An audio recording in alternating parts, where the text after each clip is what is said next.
Hello everyone, welcome to competitive exams tech prep. मेरा नाम पुष्पांजलि है और आज की इस वीडियो में हम बात करने जा रहे हैं जेएसपी डायरेक्टिव पे। जेएसपी डायरेक्टिव की हम बात करेंगे एडवांस जावा सब्जेक्ट के अंदर। तो बहुत इंपॉर्टेंट वीडियो होने वाली है आपके एग्जाम पॉइंट ऑफ व्यू से। अभी तक आप मेरे चैनल से जुड़े नहीं है तो जुड़ जाइए, कर लीजिए चैनल को सब्सक्राइब और बेल बटन को प्रेस कर दीजिए, जिससे आने वाली वीडियोस की नोटिफिकेशन आपको मिलती रहे, ऐसी यूजफुल वीडियोस आप देख पाए। आप मुझे टेलीग्राम पे फॉलो कर सकते हैं, जहाँ पर वीडियोस के नोट्स प्रोवाइड करती हूँ। लिंक डिस्क्रिप्शन बॉक्स में मिल जाएगा, वहां से चेक करके ज्वाइन कर सकते हैं।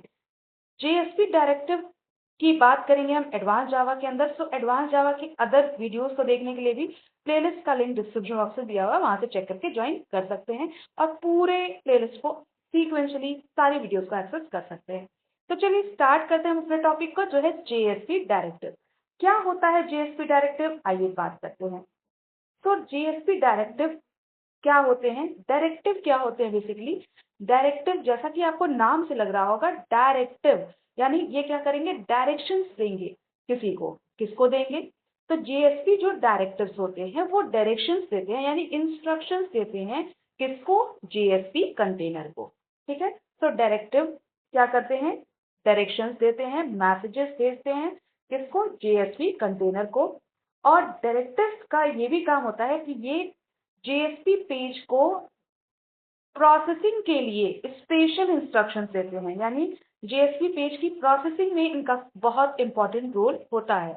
ठीक है, ये जो स्पेशल इंस्ट्रक्शंस डायरेक्टिव द्वारा दिए जाते हैं, उनका यूज आप किसके लिए कर सकते हैं, जेएसपी पेज को सर्वलेट कोड के अंदर ट्रांसलेट करने के लिए भी इनका यूज करते हैं। ठीक है, डायरेक्टिव्स हमारे क्या करते हैं, कमांड्स प्रोवाइड करते हैं, इंस्ट्रक्शंस प्रोवाइड करते हैं।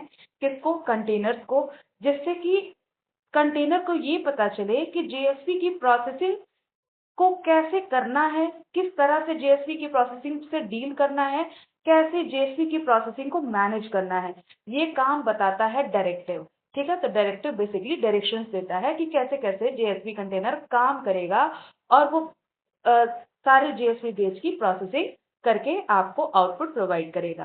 क्लियर है। डायरेक्टिव में आपके बहुत सारे एट्रीब्यूट्स जो है वो होते हैं।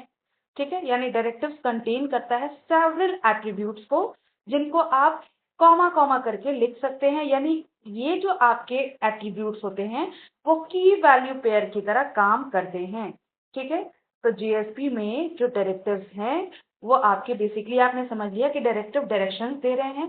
किसको डायरेक्शन दे रहे हैं, जेएसपी कंटेनर को दे रहे हैं। जेएसपी कंटेनर को क्या डायरेक्शंस दे रहे हैं कि वो किस तरह से जेएसपी पेज की प्रोसेसिंग करेगा, कैसे उसको मैनेज करेगा, कैसे उससे डील करेगा, ये काम बताते हैं डायरेक्टिव्स। ठीक है, तो डायरेक्टिव का अब देख लेते हैं सिंटैक्स कैसे होता है। तो इसको पेयर में लिखा जाता है कैसे, एंगुलर ब्रैकेट, देन आप लिखते हैं percent sign, then at the rate, और उसके बाद आप जो भी डायरेक्टिव्स और उनके एट्रीब्यूट्स लिखना चाहते हैं वो लिख देंगे।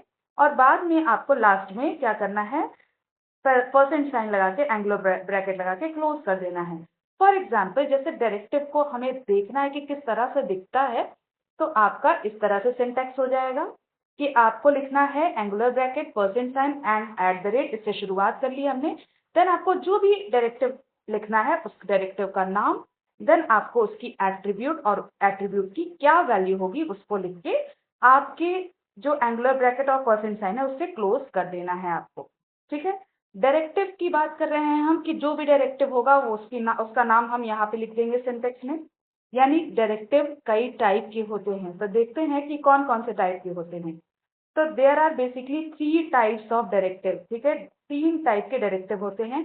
पहला होता है आपका पेज डायरेक्टिव, फिर होता है आपका इंक्लूड डायरेक्टिव, थर्ड होता है आपका टैग लिब डायरेक्टिव। ठीक है, तो 3 डायरेक्टिव मेन है आपकी, page directive, include directive and tag lib directive.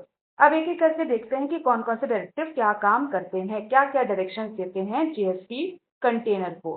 ठीक है, तो पहले बात कर लेते हैं हम पेज डायरेक्टिव की। पेज डायरेक्टिव क्या करता है, पेज डायरेक्टिव हमारा डायरेक्शन देता है जेएसपी कंटेनर को कि वो आपके ये जो डायरेक्टिव होते हैं वो पूरे के पूरे जेएसपी पेज पे अप्लाई होते हैं। ठीक है, यानी जेएसपी पूरे होल जेएसपी पेज पे आपका पेज डायरेक्टिव अप्लाई होता है। ये बताता है कि आपका JSP का जो पेज है उस पे आपका क्या क्या चेंजेस आप कर सकते हो, ठीक है, उससे रिलेटेड होगा। और पेज डायरेक्टिव को बेसिकली आप JSP कोड के JSP पेज में कहाँ इंक्लूड कर सकते हो, तो JSP पेज में पेज डायरेक्टिव कहीं भी इंक्लूड आप कर सकते हो, ठीक है, जहां भी आप चाहो वहां पे इस कोड को लिख सकते हो।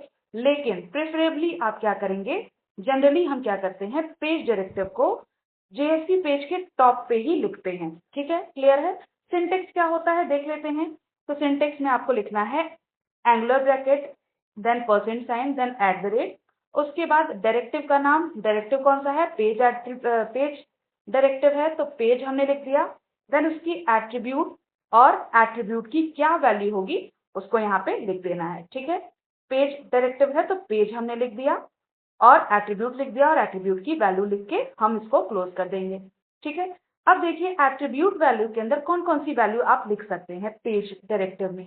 सो पेज डायरेक्टिव में आप बेसिकली कौन कौन सा एट्रीब्यूट लिख सकते हैं, फॉर एग्जाम्पल जैसे यहाँ पे पहला एट्रीब्यूट है बफर, बफर एट्रीब्यूट आप लिख सकते हैं पेज एट्रीब्यूट के अंदर, पेज डायरेक्टिव के अंदर, ठीक है। तो पहला है आपका बफर एट्रीब्यूट। बफर एट्रीब्यूट क्या करता है, बफर एट्रीब्यूट यूज किया जाता है to set the buffer size, यानी JSP पेज का आउटपुट जो भी आएगा उसको कंट्रोल करने के लिए बफर के साइज को आप केबीज में सेट कर सकते हैं with the use of buffer, ठीक है। और सेकंड आता है आपका attribute content type. Content type क्या बताता है, कंटेंट टाइप एट्रीब्यूट डिफाइन करता है कि किस टाइप का डॉक्यूमेंट जो है वो आप HTTP रिस्पॉन्स हेडर में भेज रहे हो, ठीक है, उसका आपका कंटेंट टाइप बताता है, ठीक है। ऑटो फ्लश क्या बताता है कि अगर आपका बफर आउटपुट जो है वो पूरी तरह से भर चुका है तो उसे क्या होना चाहिए, ऑटोमेटिकली फ्लश हो जाना चाहिए, ठीक है। सो ऑटो फ्लश एट्रीब्यूट क्या करता है, सर्वलेट के आउटपुट बफर को कंट्रोल करता है कि अगर मान लीजिए आपका आउटपुट बफर भर गया है, फिल हो गया है, तो इसे क्या करना चाहिए, इसे फ्लश कर देना चाहिए ऑटोमेटिकली, या फिर एक एक्सेप्शन जनरेट करना चाहिए जिसके थ्रू ये इंडिकेट हो पाए कि बफर जो है वो पूरा ओवरफ्लो हो गया है, ठीक है। नेक्स्ट एट्रीब्यूट पेज डायरेक्टिव के अंदर क्या आप लिख सकते हैं, एरर पेज। एरर पेज क्या बताएगा कि अगर आपका, ये डिफाइन करता है बेसिकली एरर पेज कि JSP के जो एरर्स हैं उनको करेक्ट वे में किस तरह से हैंडल करना है, ठीक है। अगर कोई भी एक्सेप्शन अकर होता है JSP पेज पे तो उसे सीधे रीडायरेक्ट कर देना है एरर पेज पे, ठीक है। तो करेक्ट वे क्या है हैंडल करने का JSP एरर्स को, ये बताता है एरर पेज एट्रीब्यूट, ठीक है। एक्सटेंड्स क्या बताता है, एक्सटेंड्स एट्रीब्यूट स्पेसिफाई करता है सुपर क्लास को, जो कि ये बताएगा कि जो भी सर्वलेट क्लास जनरेट हुई है, जो भी सर्वलेट जनरेट हुआ है उसे एक्सटेंड होना चाहिए या नहीं होना चाहिए, ये आपका एक्सटेंड एट्रीब्यूट बताता है।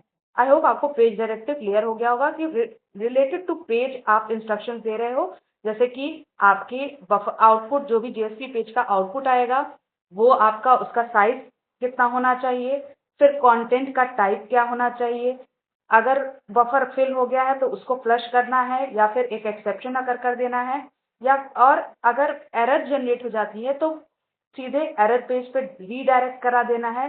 अगर आपकी जो सर्वलेट है, जनरेटिव सर्वलेट, उसे एक्सटेंड करना है कि नहीं करना है, ये सारी चीजें आप पेज डायरेक्टिव में कर पा रहे हो, ठीक है। अब आ जाते हैं नेक्स्ट डायरेक्टिव जो कि इंक्लूड डायरेक्टिव है। इंक्लूड डायरेक्टिव क्या बताता है, इंक्लूड डायरेक्टिव इंस्ट्रक्शन देता है कि अगर आप JSP फाइल में किसी अदर फाइल को इंक्लूड करना चाहते हो तो इंक्लूड डायरेक्टिव का यूज कर सकते हैं, ठीक है। इंक्लूड डायरेक्टिव क्या करता है, कोई भी HTML पेज हो या JSP हो या टेक्स्ट हो या कोई भी अदर फाइल हो उसको इंक्लूड करता है, ठीक है। ये जो डायरेक्टिव है इसके थ्रू आप टेम्पलेट्स भी क्रिएट कर सकते हो, ठीक है, जैसा भी डेवलपर की रिक्वायरमेंट है उसके अकॉर्डिंग एक टेम्पलेट क्रिएट कर सकते हो, यानी पेजेस को आप ब्रेक करके अलग अलग सेक्शंस में बांट सकते हो, जैसे हेडर अलग हो जाए, फुटर अलग हो जाए, साइड बार अलग हो जाए, और इनको सेपरेटली भी आप एज अ टेम्पलेट यूज कर सकते हो। तो इंक्लूड डायरेक्टिव इन सब चीजों में भी काम आता है, ठीक है।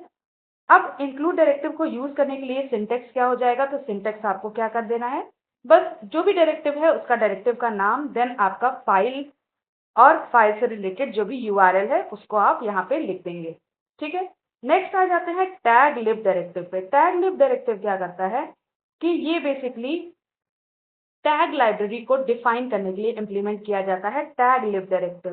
ठीक है, टैग लिब डायरेक्टिव बेसिकली कस्टम टैग्स के को यूज करने के लिए हम यूज करते हैं। ठीक है, कस्टम टैग सेक्शन को, जो भी जेएसपी का कस्टम टैग, कस्टम टैग क्या होता है, वो टैग जो यूजर्स बना रहे हैं, खुद बना रहे हैं यूजर्स, पहले से बना बनाया नहीं है आपके पास, यूजर खुद बना रहा है, वो टैग होते हैं कस्टम टैग। ठीक है, तो जो जेएसपी का कस्टम टैग सेक्शन है उसको यूज करने के लिए आप टैगलिब डायरेक्टिव का यूज करते हैं। ठीक है, ये as a standard tag library की तरह इसे यूज किया जा सकता है।